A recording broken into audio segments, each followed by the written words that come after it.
துரோகம் செய்தால் அந்த இனம் மட்டும் வீழாது, அதில் நாமும் வீழ்ந்து விடுவோம் என்பதற்கு ஒரு சிறந்த எடுத்துக்காட்டு தான் இன்றைக்கு துரைமுருகன் அவர்.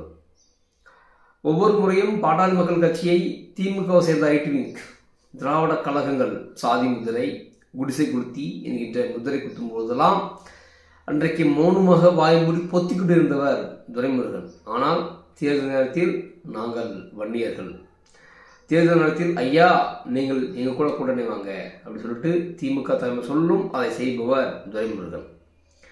தேர்தல் முடிந்த பிறகு அதே ஊடகங்கள் அதே செய்தித்தாள்கள் வன்னியர்களையும் ஐயாவர்களையும் தவறாக பேசும் பொழுது நமக்கு என்ன கூட்டணி வச்சோம் ஜெயிச்சிட்டோம், அது அவங்களுடைய கட்சி அவங்களுடைய நிலைப்பாடு அப்படின்னு சொல்லிட்டு அமைதியாயிடுவாங்க. இதனால திமுக பலமாக இருக்கும், ஆனால் வளர வேண்டிய கட்சி வளர்ந்த கட்சி பாமக என்ற ஒரு கட்சியை மெல்ல அளித்தார்கள். 10வது வரைக்கும் திமுக மேலே கூப்பிட்டுப்பா நாங்களும் உங்கள் சாதி தான்ப்பா வாங்கப்பா அவர் சரியில்லைப்பா அப்படின்னு சொல்லிட்டு அங்கு ஈர்ப்புகளையும் அழைத்து கொண்டு வந்து விடுவார்கள். இன்றைக்கு அதன் பலன் என்னன்னா வயதுக்கு வரைக்கும் பதவி இருந்தது, ஆளுமை இருந்தது. இன்றைக்கு வயது மூப்பு காரணமாக திமுக துரைமுருகனை ஓரங்கட்டது. எம்எல்ஏ சீட்டு மட்டும் தரேன் எஸ்மான் இல்லை ஏதாவது காப்பிடுப்பாயோ என்ற அளவுக்கு துரைமுருகனை கேவலப்படுத்தி அசிங்கப்படுத்திட்டாங்க. எப்பவுமே சிங்கம் அது வயசான சிங்கம் தான், அதோட சீற்றம் குறையாது. அந்த மாதிரி இருந்த துரைமுருகனை இன்னைக்கு சுனாவகா கஷ்டம் வெளியே போகின்ற அளவுக்கு அவங்க சொல்றது காரணம்னா திமுக தலைமையில் தெலுங்குகள் அதிகம், தெலுங்குகளுடைய வாடை அதிகம். இன்றைக்கு தெலுங்குகள் ஒரு காலத்தில் தலைமறைவாக இருந்து தமிழகத்துக்குள்ள சாதி விதி தூண்டி விட்டு இருந்தார்கள். இப்போ எக்ஸாம்பிளுக்கு இப்போ நீங்கள் பார்த்துப்பீங்க, முதல்ல பாக்யராஜ் பேசினார் மனவாடு நம்ம இது சாதி பேர் சொல்லி அதுக்குன்னு ஒரு ரெஸ்பெக்டிவ் கதா அதை பத்திரமா பார்த்துக்கோ சொல்லி எங்கள் அம்மா சொன்னாங்க அப்படின்னு சொல்லி கம்மா நாயுடு நம்ம கம்மா நாயுடு அப்படின்னு சொல்லியிருப்பாங்க. அதுக்கப்புறம் பார்த்திபன் அங்கேருந்து போயிட்டு சொல்கிறாரு நம்ம தெலுங்கு நாயுடு அப்படின்னு சொல்கிறாரு. அப்போது அன்றைக்கு பார்த்திபன் கூட எத்தனையோ பேர் அசிஸ்டண்டாக இருந்திருப்பாங்க, ஒர்க் பண்ணியிருப்பாங்க. அவர்களை ஹீரோ ஆக்காமல் அவர்களை டைரக்டர் ஆக்காமல் எப்படித்தான் சாதி பார்த்து பார்த்திபனை உருவாக்கிறாங்க. அது வரைக்கும் இவங்க இந்த சாதியை தெரியல. அப்போ எந்த அளவுக்கு சாதி பார்த்தீங்களா, தான் என்ன சாதியிலே தெரியாமல் தான் என்ன பேசணும் தெரியாமல் அதை மறைமுகமாக வச்சு தன்னிலிருந்து ஒருவன் உருவாக்கி இந்த சினிமா துறை கொண்டு வந்து இவர்கள் இருவருமே சாதி இல்லை மதம் இல்லை அப்படி சொல்லி படம் எடுத்து வந்தவர்கள். அப்போது அவங்களுக்கு இருக்கிற ஒற்றுமை கூட இந்த தமிழர்களுக்கு இல்லை, இந்த வன்னி சமுதாயத்துக்கும் இல்லாமல் போச்சு. தொடர்ந்து விசிக எங்கே பயணிக்குது. இன்னைக்கு ஒரு விசிக பார்த்துன்னு வச்சுங்களேன், ஐயா ராமதாஸ் ஐயா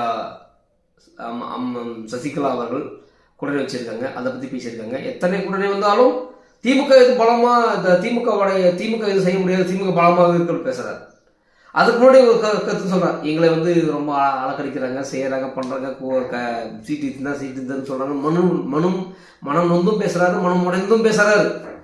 ஆனால் அந்த ஆசை எங்கே இருக்குது, திமுக எத்துக்கு ஒழிக்க முடியாதுன்றாங்க.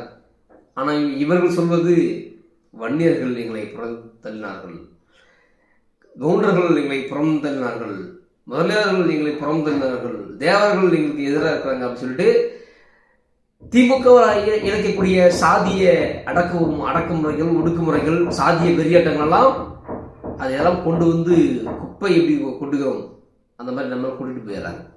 பழிகளையும் பாவங்களையும் நம்ம சுமந்து கொண்டு வாழ்ந்துகிட்டு இருக்கிறோம். திமுக பதவியையும் ஆளுமையும் வைத்துக்கொண்டு அது வாழ்ந்துட்டு இருக்கு.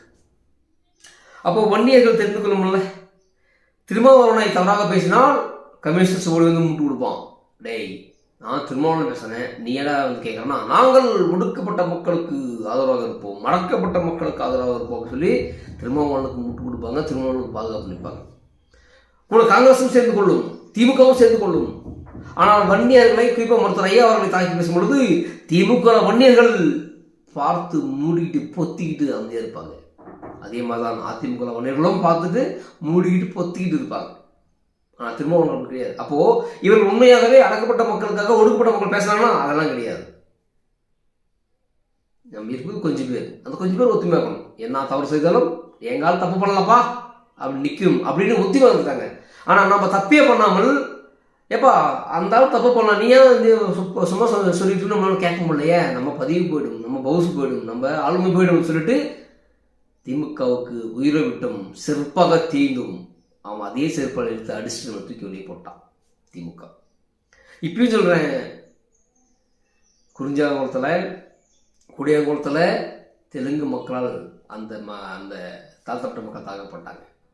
கீழ்வெண்மணியில் நாயுடு சமூகத்தை சேர்ந்த தெலுங்கு சமூகத்தை சேர்ந்த கோபாலகிருஷ்ண நாயுடு 44 பேரை ஒரே குடிசுக்குள்ள வச்சு எரிச்சு, ஒரு அம்மா தான் குழந்தைய தூக்கி வெளியே போடுது நீயாவது குழச்சின்னு சொல்லி அந்த குழந்தைய கூட பார்க்காம அதை 2 துண்டா வெட்டி மீண்டும் அந்த தீக்கறி போட்டாங்க. அவ்வளோ பேர் அயோக்கியம், அவ்வளோ பேர் கொடுமை, அவ்வளோ பேர் கொடியவன்.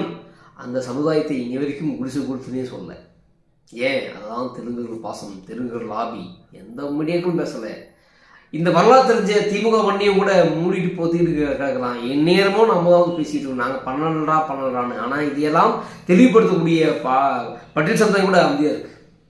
வருஷம் கீழ்மணிக்கு கொண்டாடுறான், திமுக கொண்டாடுது, கம்யூனிஸ்ட் கட்சி கொண்டாடுது. ஆனால் அதில் பட்டியல் சமுதாயம் ஒருத்தவங்களும் வாயத்துக்கு பேசுகிறாங்க. எங்களுக்கு எப்பா வன்னிய குடிசை கொடுத்து யாரப்பா சொல்கிறீங்க, இவங்க தான் பண்ணாங்க சொல்ல. ஆனால் அவங்களே ஒட்டி உறவாக இருக்கான். அதே வைக்க போய் அங்கே என்ன பண்ணுறான், மாலை போடுறான், புகழ் செலுத்துகிறான், பண்ணது அவன் சமுதாயம் ஒருத்தவங்க கூட பேசலை.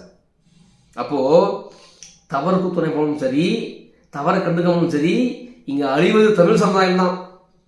இனியாவது தெரிந்து கொள்ள வேண்டும் துரைமாம்ஸ், திமுக வன்னியர்கள் நீங்கள் தெரிந்து கொள்ள வேண்டும். நீ வாய் திறந்து பேசலாம், நாளைக்கு உங்க கதையே நடந்தலாம். அதனால் துரைமுருகனுக்கு முடிஞ்சது குரல் கொடுங்க. ஏன்னா நல்லவர் கெட்டவரோ அவங்க ஒரு சேர் காலியாகணும். அவர் போனால் அந்த அடுத்த சேரில் நம்மளால போய் ஒருத்தவங்க உட்காரணும். அப்படி இருந்தால் யாருக்கு ஒன்றா இறையவே மாட்டாங்க. அண்ணன் எப்போ காலியாகும், தின்ன எப்போ காலியாகும், அண்ணன் எப்போ காலியாகும், தின்ன எப்போ காலியாகும் யோசிக்கிறோம்ல. வேற என்ன பண்ணோன்னா அவங்க நம்ம இருப்பான் காலியாக, நம்ம என்ன பண்ணோம் காவலுக்க நின்றுட்டு இருக்கோம். ஏன்னா நமக்கு சூடு சொன்ன இல்லையே, திமுக தான் இருக்கோம், சூடு சொன்ன இருக்காதுல்ல, கேட்க மாட்டாங்களே. அதுக்காக சொல்ல வரேன். இப்போ இன்னைக்கு நிறைய ஆளுமே திமுக வன்னியர்கள் இன்னைக்கு ஒருத்தனம் அப்படி இக்னோர் பண்ணிக்கிட்டே வராங்க. யாருமே இல்லைன்னா இது வன்னியர் கூட சொல்லலை, பறைய சந்தத்துக்கு சேர்த்து சொல்கிறேன், ஒடுக்கப்பட்ட மக்களுக்கும் சேர்த்து சொல்கிறேன். உங்கள் ஆளுநர் இருக்கணும், எவனுமே இல்லையே. திரும்ப மட்டும் நம்பி போனீங்க, அது கக்கு சில அடப்படுக்க வேலை மட்டும் பண்ணுறாரு, ஆளுமே உட்கார வெளியே பண்ணலையே. ஸோ அதுதான் சொல்ல வரேன், வன்னியர்கள் கண் விழித்து கொள்ள வேண்டும்.